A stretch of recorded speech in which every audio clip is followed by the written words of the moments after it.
muchas veces como dueños de negocio asumimos que nuestros hijos se van a quedar con él. Eso pasa mucho en Latinoamérica porque es lo mejor que les puede pasar. ¿Y quién dijo que eso es lo que ellos querían? Hasta cierto punto se me hace injusto hacer el plan que así será, porque de cierta manera los estás condenando a algo. Nosotros como fundadores de empresas deberíamos de tener un plan para algún día salir de ese negocio, algún día venderlo. La mayoría no lo tenemos. Pensamos que somos eternos y aquí vamos a estar toda la vida y no es cierto. Y si algo nos pasa, pues ahí está mi hijo. Es bien común que una vez por semana, dos, Edmundo, ¿qué tal? Fíjate que yo me dedico a la edición de videos. Me gustaría editarte unos para ver qué piensas. O me gustaría llevarte tus redes sociales. O me gustaría ayudarte a crecer. Lo difícil es generar confianza. No te conozco. Para mí en este momento eres un mensaje de texto. Si a mí me das confianza y me escribiste en español, ahora imagínate a un norteamericano diciéndole, es que te voy a llevar a las redes sociales desde Venezuela. No le hace sentido.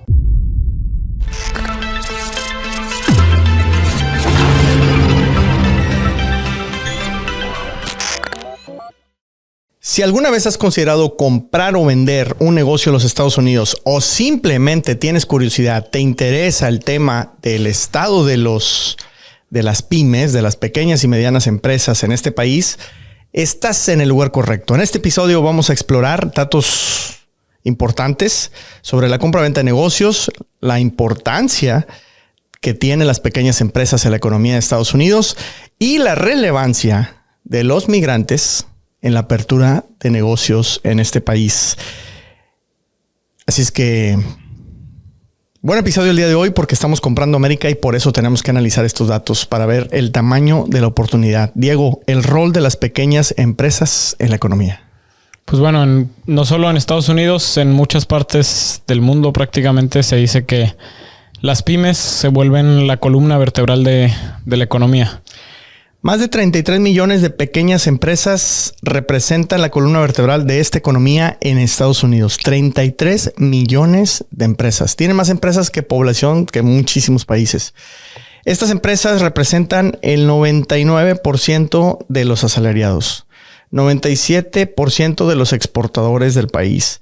Aportan prácticamente un tercio del valor total de las exportaciones, más de 413 mil millones de dólares al año. 63% de los nuevos empleos creados entre el 95 y el 2021 provienen de pequeñas empresas, small businesses, mostrando su impacto, obviamente, en la economía, en la generación de empleo, y yo sumaría en el pago de impuestos, porque quien más paga impuestos son las pequeñas empresas. Sí. En el mercado laboral, como mencionamos, pues a nivel mundial, el 70% de los empleos que se generan están generados por pequeñas empresas. Una empresa promedio en Estados Unidos tiene 11 trabajadores, 11 empleados, 11.7. Pero lamentablemente, pues obvio, no todas las empresas sobreviven en el largo plazo. Cerca del 80% aguantan el primer año, o sea, el 20% se va durante el primer año, los primeros 12 meses. El 50% solamente permanece abierta 5 años. O sea que el ciclo de vida de las empresas es pequeño. Sobre todo las nuevas empresas, como lo plantea este libro, que hemos recomendado mucho. Buy then build. Compra, después construye. Hace un análisis primero. El primer capítulo se mete mucho a los datos. Y digo, desde un toque un poco sarcástico, porque dices que las nuevas ideas de negocio, las nuevas empresas tienen un pequeño detalle, que es que la mayoría fracasan. Obviamente él no le echa la culpa a los emprendedores, no le echa la culpa al mercado, simplemente dice, pues las nuevas empresas pretenden venir a robarle canales y a robarle cuota de mercado a alguien, y pues eso es complicado, no todos tienen el dinero para sostenerlo, y por eso hace la invitación a la gente a empezar a pensar en ¿por qué no? Porque todos tenemos este sueño, ¿no? De alguna vez independizarnos. A algunos les llega más pronto que a otros.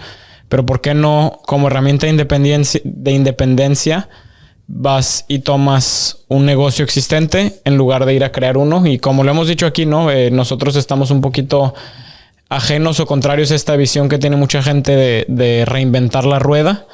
De que se nos ha dicho, se ha popularizado el mensaje de la innovación disruptiva y rompe esquemas, pero la realidad es que todos esos ejemplos de innovación disruptiva son tan aislados como extraños, y creo que es un buen momento para entablar esta discusión de si entonces quiero tener yo mi propio negocio, ¿vale más la pena crearlo o ir a comprarlo? Fíjate que hace unos meses estuve en el Museo de Historia Mexicana en México, en Monterrey. Me invitaron a dar una conferencia en la que se hablaba o tenía que hablar yo de empresarios migrantes neoloneses en Estados Unidos. Y pues bueno, investigando me encontré datos muy interesantes. Hay unos investigadores en la Universidad de Harvard en la que se publican algunos papers, algunos artículos en los que se dan inclusive datos no nada más de pequeñas empresas, sino también de la relevancia de los inmigrantes en Estados Unidos en estas empresas. Fíjate, el 25% de las nuevas empresas creadas en Estados Unidos las fundan migrantes, gente que no nació aquí. El 18% de las empresas en Estados Unidos, sus dueños son migrantes. O sea, casi una quinta parte. Generan el 14% de los puestos de trabajo. Y lo interesante es que la creación de estas nuevas empresas tienden a aumentar entre los migrantes y disminuyen entre los nativos. O sea, las personas que nacieron aquí en Estados Unidos no son tan emprendedores como los migrantes. Y aquí se hablaba en alguno de estos artículos, que finalmente un migrante, imagínate, un salvadoreño que pasa indocumentado por Guatemala y que se mete y atraviesa todo México y luego se cruza el desierto para llegar a tal lugar, etcétera, de cierta manera trae un espíritu de resiliencia mucho más fuerte que un nativo que está en su zona de confort, en un empleo. Entonces, él es más, arriesgado a la hora de tomar decisiones en su vida. Si ya la arriesgó completamente, ¿por qué no va a arriesgar un ingreso? Y acaban siendo más emprendedores los migrantes que los nativos. Eso me pareció muy interesante porque además su tasa de éxito o de crecimiento es mayor. Crean más empresas con 10 o más empleados que un nativo. Entonces, pues el hambre de crecimiento es interesante. ¿Y por qué traemos todo esto a colación? Porque definitivamente muchísimas personas con las que platicamos pues tienen el interés de venir y abrir un negocio a Estados Unidos para migrar, pero ahí es donde nos topamos con esos datos duros de la dificultad que es abrir un negocio y de sostenerlo. Muchas veces hemos platicado y yo lo he vivido en carne propia, lo difícil que es renovar una visa. Es más fácil conseguirla por primera vez que renovarla. Muchas visas, inclusive tú con un simple plan de negocios pudiera ser que te las aprueben, dependiendo de la visa, de cada caso, etcétera. Pero a la hora de renovar, he visto personas que no pudieron hacerlo porque se las negaron, porque no se cumplían los planes que habían establecido en un inicio. Entonces, es posible que arranques una empresa y tengas 0 empleados y te den una visa, pero cuando te toca renovar dentro de 3, 4 años, pues quizá no te la dan porque ya no cumpliste con lo que prometiste o con los mínimos que tiene la visa. Entonces, datos interesantes y más si tomamos en cuenta algo que yo siempre he mencionado como un muro invisible en la frontera, que es la barrera cultural. Entonces, si es difícil abrir una empresa desde cero para un nativo, alguna vez un abogado me dijo, pues yo soy ciudadano americano y todavía no le entiendo de cómo tener un negocio rentable y sustentable aquí. Y ustedes que vienen de México me dicen que a ustedes lo único que les preocupa es que le saque la visa, que el negocio ya lo tienen resuelto. O sea, es obvio que no. Entonces le entenderás en México, pero en Estados Unidos no necesariamente. Y me ha tocado ver empresas importantes, de nombres importantes, retraerse del mercado americano. ¿Por qué? Porque se cansaron de perder dinero. Después de varios dólares de aprendizaje. Unos cuantos dólares y dolores de aprendizaje. Entonces, definitivamente, la probabilidad dice pues que más de la mitad de las empresas no van a sobrevivir más de 5 años. Y por eso, cuando nosotros estamos analizando empresas para una posible inversión y vemos que duran más de 10 años, pues entonces ya están en la elite de la elite, ¿no? O sea, no nada más de los emprendedores, sino también de las empresas que sobrevivieron. ¿Cuántas empresas sobreviven más de 10 años? Muy pocas. Entonces, si ya lograron sobrevivir, es porque algo traen en el morral. Es porque algo están haciendo bien. Ya pasaron por crisis, ya les explotó la crisis inmobiliaria, ya les tronó el .com, o ya pasaron COVID, ya pasaron muchas cosas. Ya pasaron el post-COVID. Entonces, si siguen vigentes, es por algo. Algo hicieron bien. Algunos procedimientos harían bien. Entonces, yo muchas veces he pensado en el día a día de nuestras empresas que a veces podrás no estar creciendo, pero el simple hecho de seguir existiendo ya es un crecimiento porque hay gente que está saliendo al mercado todos los días. Entonces no es fácil definitivamente tener una empresa y pues siendo migrante es más difícil todavía por esa adaptación. Por último, un día recuerdo platicaba con un amigo brasileño que tiene un negocio similar al mío, nada más que el de él 3 veces más grande. Y él estaba muy admirado del negocio de nosotros. Y yo le decía, ¿de qué me hablas si tú tienes un negocio quizá 3 veces más grande que el mío? Y me dice, sí, pero yo lo hago en mi ciudad de origen, donde yo nací, donde yo conozco, en mi idioma. Y tú lo estás haciendo en un país totalmente diferente. Lo tuyo tiene más valor que el mío. Y me dejó callado, porque te pones a pensar en todo lo que tienes que, todos los obstáculos que tienes que sortear para poder sobrevivir. Entonces, como en el caso nuestro, tener una empresa de 20 años de existencia, pues no es nada fácil. Tener otra de 14 no es nada fácil. Tener otra de 10 no es nada fácil. En realidad, las probabilidades dicen que esas empresas debieron haber cerrado hace mucho. Y permitirte hacer un estilo de vida a través de ellas, porque los ejemplos que mencionaste de marcas grandes que vienen, pues nunca ganaron $1, nunca vieron $1 de utilidad. No. ¿Qué esperanzas que fuera un tema de un proyecto rentable, ¿no? Para ellos. Y el tema es que pues mandaron a un mexicano que se hiciera cargo de su operación porque era el gerente de no sé dónde y yo ya conozco cómo se tienen que hacer las cosas, pero las conocías en México, las conocías en Colombia, las conocías en el país que tú quieras, pero aquí no. Y esa fase de adaptación es difícil. Entonces, las probabilidades de emprender internacionalmente se vuelven todavía menores que las de un nativo, por así decirlo. Y sobre todo lo veo menores porque lo queremos hacer muchas veces desde el escritorio en México. Si tú me dices, me fui a vivir a Estados Unidos, te doy la razón. Y de hecho los datos dicen que el que sí se viene a vivir aquí, pues puede tener más probabilidades de éxito, ¿no? Pero sí hay una fase de adaptación importantísima. Claro, y ahora que hablabas de este tema, pues, o retos que le llegan a estas pequeñas empresas. Hablando de las pequeñas empresas en Estados Unidos, sabemos que poco más de 2/3 de estas empresas son de baby boomers. Hemos hablado de esta oportunidad generacional que hay, de una cantidad de negocios más grande de los que la demanda puede absorber y cómo esto se representa en una oportunidad para los latinoamericanos. Pero llevándolo a datos, las estadísticas arrojan que el 55% de los dueños de negocio planean la venta de su negocio como plan de sucesión o plan de salida, ¿no? Como plan de jubilación. Y que de hecho casi 2/3 de esos 55% de dueños de negocio que planean vender, planean hacerlo en los próximos 2 años. Entonces, por eso hemos insistido tanto en el timing de esta oportunidad. Y también se vuelve un problema que es un reflejo también de lo que sucede en México de los planes de sucesión, o aquí en Estados Unidos se ha estudiado mucho los planes de sucesión no concretados, ¿no? Que por alguna razón, si hay alguna muerte abrupta de este dueño, pues no había un plan ni de venta, ni de sucesión, ni de jubilación claro, que a pesar de ser una oportunidad, esto vuelve a hablarle a todos los empresarios prácticamente en todo el mundo como un reflejo de la importancia de un plan de salida, ¿no? Llámese esa salida a jubilación, llámese esa salida a venta, llámese esa salida a una sucesión a familiares, que es el caso más común en Latinoamérica. Pero me llama mucho la atención cómo incluso aquí, siendo un mercado más desarrollado a nivel empresas, a nivel gobierno corporativo, a nivel estrategias de salida, a nivel planear a más años, el problema se ve similar. Quizás en menor escala, pero es un problema similar. Sí, y el otro día yo estaba pensando que también muchas veces como dueños de negocio asumimos que nuestros hijos se van a quedar con él. Eso pasa mucho en Latinoamérica. Aquí en Estados Unidos menos.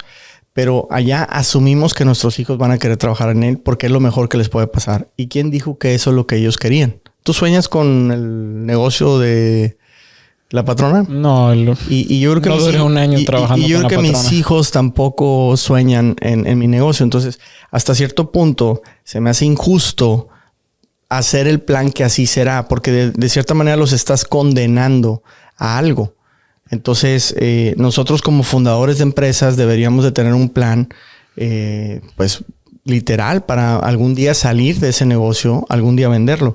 Y como bien dice, la mayoría no lo tenemos, ¿no? O sea, sí, pensamos que somos eternos y aquí vamos a estar toda la vida y no es cierto. Y si algo nos pasa, pues ahí está mi hijo. qué lástima. Y si el niño es doctor y tú tienes una empresa de marketing digital, pues ¿qué tiene que ver? Sí, sabemos que regresando a lo mismo, pues hay una gran oportunidad porque pues hasta la fecha el 30%, solo el 30% de los negocios que se ponen a la venta logran encontrar un dueño. Y pues el otro 70% no sé qué pase. Bueno, sí sabemos qué pasa, sabemos que cierran, sabemos que se lo dejan a un familiar. Y bueno, sabemos de hecho, que cuando nos empezamos a meter en ese tema es porque yo conozco un restaurante que estaba cerrando los próximos días y tenía muy buenas ventas, estaba lleno. De hecho, el dueño tenía 2 restaurantes y los 2 los iba a cerrar después de más de 20 años operando. Se cansó, los hijos no lo toman y pues no hay comprador. Y él pasó a ser uno de este 70% que tuvieron que cerrar antes de poder vender. Entonces, pues es triste por diversas causas. Hay varios factores de por qué ocurre esto, pero el tema es que existe un 70% de las cientos de miles de empresas que se ponen a la venta cada año que no se venden. Y yo pienso que muchas de estas no se venden en parte porque algunas o la mayoría son autoempleos. Pero ¿quién no está autoempleado en México? ¿O quién no quisiera autoemplearse? ¿No? Porque también cuando el cinturón se aprieta, muchos es, pues pongamos un puesto de tacos. Bueno, y si ese puesto de tacos estuviera acá, también creo que hay oportunidades hasta para eso. Y no hay nada de malo, ¿no? Habrá quien sea muy feliz con su propia empresa y trabajando en ella, pero la oportunidad es grande, definitivamente. 70% de más de 200,000 empresas que se ponen a la venta cada año se quedan sin vender. Dato. Que bueno, tenemos otras estimaciones que hoy en día se estima que son más de 200,000 los negocios que se ponen en venta cada año. Obviamente, cuando damos datos distintos no es que estemos variándolos, simplemente cada fuente tiene diferente fuente dato. Tiene diferente cálculo. Ahora, tú que has sido emprendedor varias veces, me gustaría saber qué desafíos y qué oportunidades tiene quien empieza una pequeña empresa en Estados Unidos. Ahorita dijiste la paciencia de que se vuelva exitosa. La paciencia es dinero. ¿Cuánto presupuesto tienes para mientras que lo vuelves rentable el negocio? Y muchas veces me ha tocado que, por ejemplo, un plomero que trabaja para una empresa es empleado y dice, ya me voy a independizar, pongo mi propia empresa, porque esta gente me paga muy poco para lo que cobramos.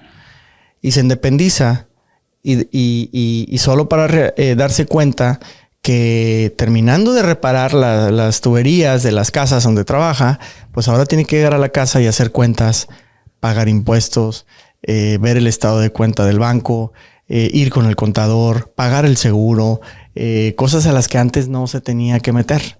Entonces se va dando cuenta que, caray, pues no era tan rentable como yo pensé. Ni entonces, tan fácil como yo pensé. Y necesitas pasar de un umbral de ventas para poder ser rentable. Y pues cuántos ahorros tenías y cuánto vas a aguantar con esos ahorros mientras que funciona. Entonces no es nada sencillo. Creo que lo principal está ahí. ¿Cuál es la paciencia medida no en tiempo, sino en dinero? Porque creo que eso es la paciencia que se nos agota más rápido. La del dinero, no la del tiempo. Para poder salir adelante. Esa es una. Segundo, nosotros tenemos ideas y pensamos que son genialidades y que todo mundo se va a desvivir por comprarnos cuando nos lancemos. Y la realidad es bien diferente. Entonces tú sales a la calle y cuando ya quieres vender afuera de tus 3 amigos que te dicen que tienes una gran idea, pues es donde te das topes. Y luego, el punto número 3 que yo le agregaría es que lamentablemente esa gran idea que tenemos, nuestra forma de penetración es, pues yo voy a vender más barato. Es lo primero y más fácil que pensamos. Sobre todo el latino, ¿no? Entonces, cuando salimos a la calle vendiendo tal libro 5 centavos más barato que la competencia, pensamos que vamos a ganar ese monopolio de precio eternamente. Cuando lo cierto es que la competencia fácilmente puede decir, pues yo le bajo otros 5 y adiós. Y entonces ahí se vuelve el juego de quién tiene más dinero para perderle con precios bajos. ¿Quién gana esa guerra de precios? Yo nunca la he ganado y no conozco a nadie que la haya ganado. Entonces siento que ahí nos hace falta mucho trabajar en temas de marketing, temas de diferenciación, temas de realmente tener una propuesta diferente en el mercado para lograr mandar ese producto a que crezcan sus ventas. Y el último factor quizá que complementaría a este último es lo difícil que es comunicarte con el público para convencerlo que realmente tu idea es diferente, única, diferenciada, etcétera. Aquí en Estados Unidos cuesta muchísima la promoción. Sí, hay un análisis, hay un paper muy interesante que habla, que tiene un nombre algo así como los canales están secuestrados. Y habla de la complejidad para los nuevos negocios para entrar. Llámale el canal que quieras, llámale canal de comunicación, llámale canal de ventas, pero ¿cuánto dinero te cuesta, no? Yo que en algún momento estuve en productos que hice las corridas de empezar a estar en estos canales que uno como mexicano sueña. O sea, es casi llegas a la conclusión de que no hay dinero que alcance. Y de hecho, algo parecido menciona aquí en el libro este autor, de tener la conciencia de que ya lo que tú te imaginabas por lo que ibas ya está tomado. Los clientes ya están entendidos, los servicios ya se proveen y es muy difícil encontrar una oportunidad. Por eso a veces cuando de repente abres el TikTok y dicen, no, es bien fácil hacerte millonario, resuélvele un problema a miles de personas. Y tú crees que alguien más ya no se los está resolviendo. Entonces entran todas estas discusiones donde yo lo único que concluyo es que nada es tan simple. Entonces dejemos de querer brindar soluciones simples y pues esa es la intención, ¿no? Con este formato un poquito más largo, un poquito más técnico, quizás aburrido y menos atractivo para las personas, pero así es. Que me pareció muy interesante este dato y de nuevo un reflejo a otras partes del mundo. El 33% de las pequeñas empresas se lanzaron con menos de $5,000 y el 58% con menos de $25,000. Yo creo que en esa estadística entra mucho extranjero que viene a iniciar negocios porque, bueno, sabemos que los americanos tienen ventajas como financiamiento incluso con el propio SBA. Aquí tenemos el dato. El préstamo promedio del SBA es de $480,000. Entonces incluso podríamos decir que el no ser americano ya traes una desventaja estructural. Totalmente. Entrando a este mercado que tú antes le has llamado la Champions League de los negocios. Sí, fíjate que ahora en COVID el gobierno dio ciertos apoyos, subsidios, etcétera. Pero el SBA sacó unos préstamos especiales y cuando nosotros aplicamos a ellos nos dimos cuenta que nos negaron porque no somos residentes o ciudadanos. Es exclusivamente para ellos. Y yo hacía mis cuentas basado en el programa de incentivos, pues me iban a poder prestar cerca de $2 millones a 30 años a una tasa del 2.75%. ¿Te imaginas? ¿Qué harías con eso? Entonces, si tuviéramos esa fuente de financiamiento. Fue un programa especial, estábamos en COVID, etcétera, pero lo cierto es que ahí estaba. Entonces, sí, igual no se lo sueltan a todos. O sea, obviamente tienes que tener también algún tipo de patrimonio, algún tipo de garantía para que vas a pagar el dinero de regreso. Pero sí, como bien dices, muchas empresas se abren con muy poco dinero. Yo diría que se abren principalmente con ideas más que con dinero, con trabajo. Porque en estos $5,000 o $25,000, pues no estás contando el salario de la persona que se puso a trabajar o el salario que dejó de percibir en el empleo que tenía anteriormente.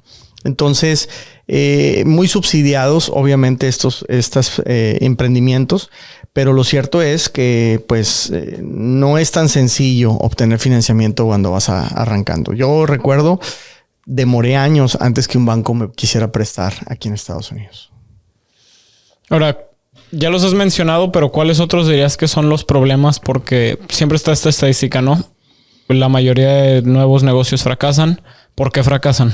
Pues lo que te decía, la paciencia medida en dinero, pues es básicamente problemas con flujo de caja, ¿no? Se me acabó el financiamiento o se me acabaron las ventas o no tengo suficientes ventas para cubrir mis gastos. Y cuando se te acaba la tarjeta de crédito o se te acaba la línea de crédito o el préstamo de tu pariente o tus ahorros, pues hasta ahí llegó. Entonces el flujo de caja es lo que nos afecta muchísimo. ¿Por cuántos años no se habló de Amazon que perdía dinero pero seguía creciendo? ¿Por qué? Porque tenía flujo de caja, tenía cash flow, ¿no? Entonces es bien importante entender y nos hace falta mucha educación financiera porque nos enseñaron a leer el estado de resultados de cuánto vendí, cuánto gasté, cuánto gané y nos enseñaron a leer el balance general. Cuánto tengo, cuánto debo, cuánto valgo. Pero nadie nos enseñó a monitorear nuestro flujo de efectivo. Claro. Nadie nos enseñó a que si vendía, pero a crédito y a mis proveedores les pago de contado, se me iba a acabar el dinero. Sí. Si sigo financiando y financiando. Oye, y yo estoy muy de acuerdo contigo. Hace rato hablaste de la validación de negocios. Se me vino a la mente el libro Lean Startup, que la primera idea que busca impregnar es valida tu idea, valida tu idea, valida tu idea. No eres tan inteligente, por favor, valida tu idea. Ahorita que hablaste de Amazon, digo, ellos, pues claro que al ser una empresa pública recurrieron a este modelo de financiamiento externo y estaban en un momento que el mercado apreciaba mucho a las empresas que crecían a pesar de que perdieran dinero. Eso, hasta poco después de COVID era la dinámica tradicional. Hoy en día el mercado ya castiga un poco más a las empresas que ya no están ganando dinero. Pero también se me hace muy interesante cómo luego estas teorías que no alcanzamos a analizar, no hablamos de la genialidad de Jeff Bezos y si trabaja mucho, pero uno de los grandes hacks de Amazon que después van y se lo replican los otros marketplaces es que su modelo les permite tener un flujo de caja negativo.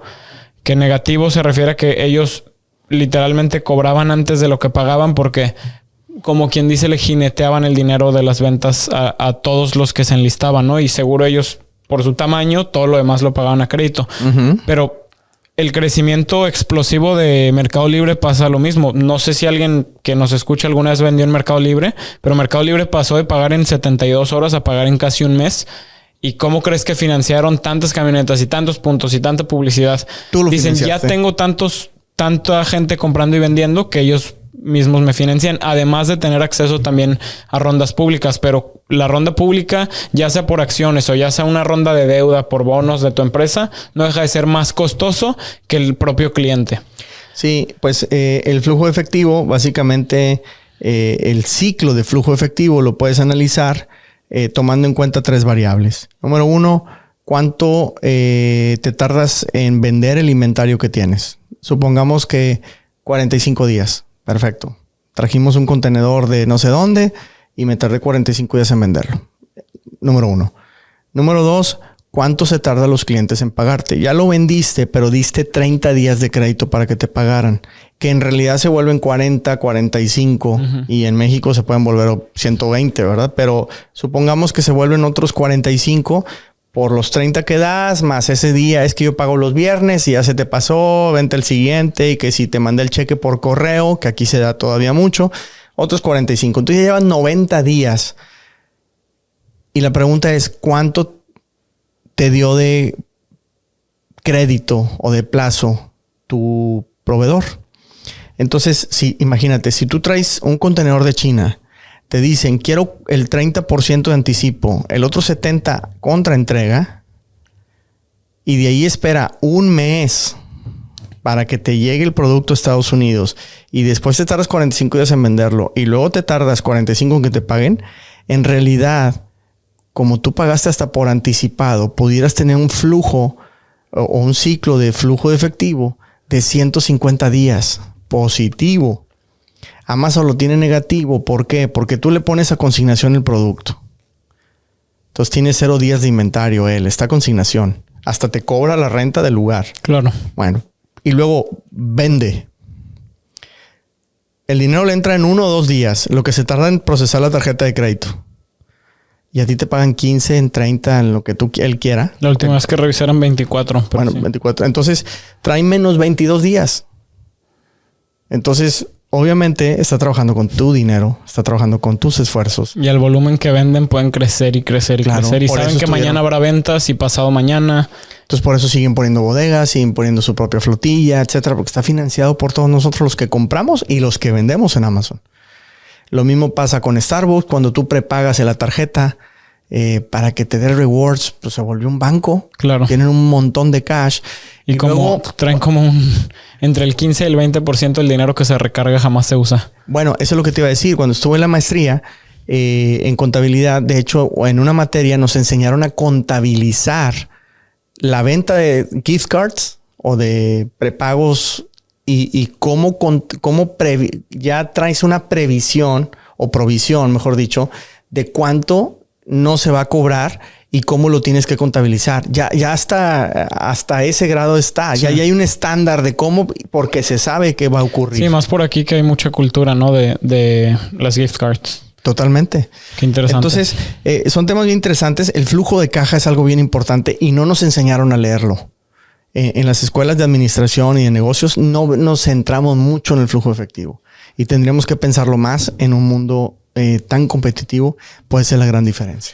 Sí, y que las operaciones de los negocios se vuelven tan complejas, ¿no? O sea, tú hablaste ahorita de un producto importado que después le mando a mi cliente y se tarda unos días en pagarme y sonaría como que, pues, ¿de qué operación tan compleja, tan robusta está hablando el mundo? Pero la realidad es que muchos negocios chicos desde su origen y desde su modelo de negocio entran a esa dinámica, quieran o no.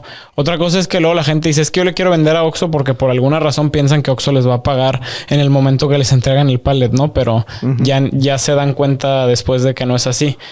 Y última consideración que se me haría importante mencionar es la de el trabajo. Aquí se me hizo muy interesante leer la estadística de que 50% de los dueños de pequeñas empresas reportan haber trabajado más que el año pasado. Sí, porque piensas que no te alcanza para contratar empleados, haces tú mucho más de lo que tendrías que hacer y luego en tu desesperación por vender más porque no te alcanza, pues empiezas a hacer esfuerzos como... Pues ahora voy a publicar en redes sociales. Déjame intentar hacer una página web. ¿Y cuándo lo haces? En la noche, cuando no hay llamadas de los clientes. ¿Cuándo revisas las cuentas? En la noche. Y entonces empiezas, cuando ya cerremos, es cuando voy a avanzarle en eso. O voy a hacer inventario. O voy a, etcétera. Lo vivimos. Yo lo he vivido muchísimos años. Los fines de semana. Es complicadísimo. Es muy complicado. Sí, y no... Ahora, no lo decimos con afán de asustar a nadie, simplemente luego llama la atención que gente que no ha estado en el entorno de operar un negocio como dueño, que te diga, quiero poner mi negocio para tener más tiempo. Dices, ok. Bienvenido al club. Un tema que te encanta, la importancia de la presencia digital de los pequeños negocios. Me llama la atención que en un país tan digitalizado como Estados Unidos, la última vez que se estudió, solo el 25% de las pequeñas empresas, ojo, pequeñas empresas, porque alguien dirá, es que yo voy a las 10 tiendas que voy al mall, todos tienen redes sociales. Pues esa no es una pequeña empresa. Es una empresa pública. Solo el 25% de las pequeñas empresas o los pequeños negocios en Estados Unidos tienen página web. Ni siquiera hablemos de redes sociales, ni siquiera hablemos de una maquinaria de producir contenido, hablamos de página web. Que esto tú lo has traducido a una oportunidad. ¿Por qué ves como una oportunidad eso? Mira, 3/4 partes de las pequeñas empresas no tienen un sitio web. Ok. El 25% que sí lo tienen, ¿cuántos te gustan que realmente lo hagan bien? O sea, el 25 del 25. Sí. Entonces, qué gran oportunidad. Mira, saludos a Seba Jara y a su equipo de GoPoint Agency que nos están ayudando con el posicionamiento SEO de una de las empresas nuestras. Hicieron un análisis de las palabras clave importantes para posicionar nuestra página web. Nosotros somos del 25% en esa empresa de los que sí tenemos. Ok, pero lo hacíamos muy mal. Si tú le ponías una palabra clave, no aparecíamos ni por error en ninguna parte. Entonces empezamos a trabajar, analizamos las palabras clave y con un software que utilizan ellos para identificar la dificultad de posicionamiento de las palabras que tú quieres posicionar, nos damos cuenta que el 95% de las palabras de los servicios y de los productos que vendemos tiene una dificultad menor al 15%. ¿Qué significa? Están vírgenes las palabras. O sea, hay industrias completas en las que el porcentaje de pequeñas empresas o de empresas en general que están haciendo trabajo de posicionamiento es nulo prácticamente. Es una selva virgen que no ha sido explorada por nadie. ¿Cuántos años tiene el tema de las páginas web? ¿Cuántos años tiene Google en el mercado con su Chrome y sus buscadores? Y seguimos sin tener nada. Entonces yo lo veo como una gran oportunidad. Página web. Después nacieron las redes sociales. Las redes sociales, el porcentaje debe ser hasta menor. Seguramente. Y luego, el que lo hace, dice, ya me cansé, voy a hacer videos. Y empiezan a subir cositas. Al mes se cansan. La mayoría no continúa. Y luego, este es un trabajo de constancia. Si tú te vas a mi perfil, Diego, hay más de 2,000 videos publicados. El otro día, los amigos de mis hijos me decían, tu papá compra seguidores. Y yo, ok, está bien. Está bien, los compro. No voy a discutir nada. Jamás lo he hecho. pero no se fijan que hay 2,000 publicaciones. Sí. O sea, es un trabajo, como dicen en Colombia, tenaz. Y luego si lo multiplicas a 2,000 en Facebook, 2,000 en Instagram, 2,000 en TikTok, 2,000 en LinkedIn, 2,000. O sea, en realidad son más de 10,000 publicaciones en unos cuantos años. Entonces es un trabajo constante. Y sin embargo, yo pienso que la gran oportunidad está en que el posicionamiento en páginas web, el posicionamiento orgánico de redes sociales y ahora la llegada de inteligencia artificial para ayudarnos a crear estos contenidos, pienso que son democratizadores del acceso al mercado. Por eso me motiva un montón. Puedes tener un presupuesto de $40 millones para meterle ads a Facebook, pero al mismo tiempo tú orgánicamente con un video pudieras tener más vistas que los $40 millones. Sí, más impacto y más efectividad. Totalmente. ¿Y con quién congenias más? ¿Qué tipo de anuncios quieres ver? El de una persona, no el de una empresa transnacional. Conectas más con personas, conectas más con pequeñas empresas. Qué bueno que tocas ese dato porque aquí también lo tenemos. El 73% de los consumidores dicen que las pequeñas empresas ofrecen un mejor producto o servicio. Y el 77% de los consumidores están dispuestos a pagar más por productos o servicios de una pequeña empresa. Hasta por cultura. Yo me acuerdo cuando abrimos el negocio aquí en Estados Unidos, la gente venía con nosotros por ayudarnos. Es que van empezando, hay que ayudarlos. Y cuando empiezas a crecer, dejas de ser atractivo. Sí. Oh, ya le está yendo muy bien, ya mejor no voy con él. Se me hace que me lo está vendiendo muy caro y por eso les están creciendo. Pero tratamos de ser empáticos con las pequeñas empresas. Y yo sí pienso que la gente, si le das igualdad de circunstancias o hasta un poquito más cara a la pequeña contra una grandota, preferimos un poco más la pequeña. Digo, hay otras circunstancias donde es cuestión de acceso, ¿no? O sea, si estoy en un aeropuerto y quiero un café, pues no habrá una pequeña empresa sirviéndome un café. Pero sí, en igualdad de circunstancias donde hay acceso similar. Y entonces ahí es donde yo insisto que la página web, las redes sociales te pueden ayudar muchísimo. Y luego, nosotros los latinos tenemos la ventaja que no tiene quizá un norteamericano nativo. Nosotros tenemos amigos, familia que vive en México, en Colombia, en Argentina, en Chile, en Salvador, en etcétera. Y no quiero decir que nada más te cuesta más barato, pero también tenemos acceso a más talento. Porque también tenemos un medio ambiente tan hostil para el empresariado, para el emprendimiento, que resultas a veces siendo más creativo para salir adelante. Y esa creatividad, si la traemos a Estados Unidos de manera remota a través de todos estos esfuerzos, creo que puede haber cosas bien interesantes y puedes armar un equipo bien interesante y aunque seas una pequeña empresa, lo puedes hacer. La diferencia es que una gran empresa difícilmente va a poder tener a personas que te ayuden con tus redes sociales o con tu página web porque se quieren ir con empresotas grandes también. Porque tienen candados, porque cotizan en bolsa, porque tienen que hacer 1,000 cosas, ¿no? Y pues uno como emprendedor puede tomar decisiones más rápido. Gran oportunidad para las agencias de marketing digital para apoyar a los millones de micronegocios que existen en Estados Unidos. Para terminar la idea, a mí me han buscado muchas personas en redes sociales. Es bien común que una vez por semana, 2, Edmundo, ¿qué tal? Fíjate que yo me dedico a la edición de videos. Me gustaría editarte unos para ver qué piensas. O me gustaría llevarte tus redes sociales. O me gustaría ayudarte a crecer. Lo difícil es generar confianza. No te conozco. Para mí en este momento eres un mensaje de texto. Entonces, si a mí me das confianza y me escribiste en español, ahora imagínate a un norteamericano diciéndole, es que te voy a llevar a las redes sociales desde Venezuela. No le hace sentido. Entonces, ¿cómo generar confianza? Y ese es el reto que tienen las agencias de marketing que quieren generar ingresos a través de conseguir clientes en Estados Unidos. La generación de confianza es bien importante. Tenemos que ponernos en los pies del el que queremos que nos compre. Así es que ahí les dejo ese consejito para que lo analicen. Pero la oportunidad la hay. Claro. Definitivamente. Claro.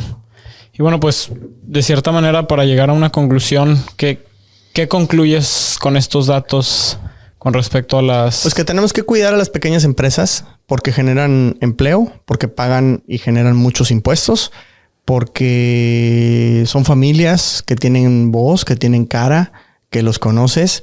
No son transnacionales de un millonario que tiene miles y miles de empleados. Las pequeñas empresas de cierta manera ayudan a que se fortalezca la clase media de los países, y cuando la clase media está bien, normalmente esas economías son más sólidas, más democráticas, más seguras. Entonces, lamentablemente en México estamos, en días pasados escuchaba que un senador decía, pues vamos a tener que subirle impuestos al que más genera, pero no se refería a los ricos, se refería a la clase media. Entonces, si de por sí ya le estamos tumbando más del 50% de impuestos de los ingresos, pues imagínate a dónde vamos a llegar, a hacer pobre a la clase media. Eso va a empobrecer a México, lamentablemente. Entonces, la oportunidad es ir a mercados, a países donde se respete más a la pequeña empresa. Y creo que Estados Unidos es una de ellas. Actualmente las corporaciones pagan 21% de impuestos. ¿Cuánto pagan en México? 30 y tantos. Trump decía que la quiere bajar a 15. Quiere permitir deducciones. Por ejemplo, aquí puedes deducir un montón de compras de equipos en el primer año. En México no, es deprécialo a 5, a 10 años y no sé qué tantas cosas. Entonces el medio ambiente definitivamente es más fértil para la pequeña empresa. Y el acceso a créditos, el acceso a financiamiento. Que ya hablaremos de eso. Ya hablaremos también de eso a muchísimo más detalle. Pero definitivamente la pequeña empresa tenemos que protegerla. En Estados Unidos hay millones de pequeñas empresas en venta y más que se van a poner.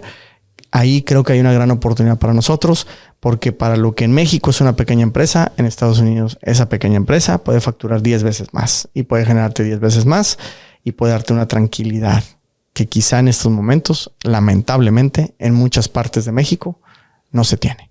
Me centro mucho en México, pero lo cierto es que esto lo puedes obviamente traspolar a muchos otros países de Latinoamérica, hasta en España de repente. Entonces, bueno, creo que hay una gran oportunidad en Estados Unidos.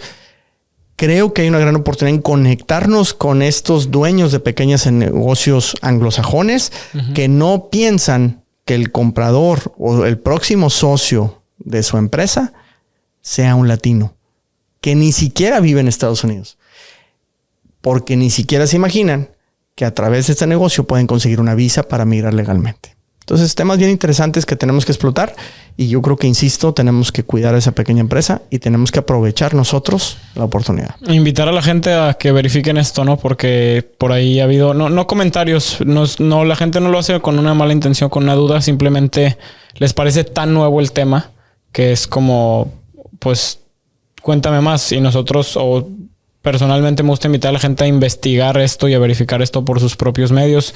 Digo, ya hay libros, ya hay cursos, ya hay incluso masterminds del tema. Simplemente, pues, creo que los mexicanos y latinos no estamos tan familiarizados y a veces por eso somos tan incrédulos a pensar que hay un mercado secundario tan desarrollado para compra de negocios. Eso no significa que sea fácil. Eso no significa que cualquiera lo pueda hacer. Eso no significa que desde tu escritorio lo puedas hacer, pero sí significa que hay una oportunidad que el que esté dispuesto a tomar acción, pues la podrá tomar.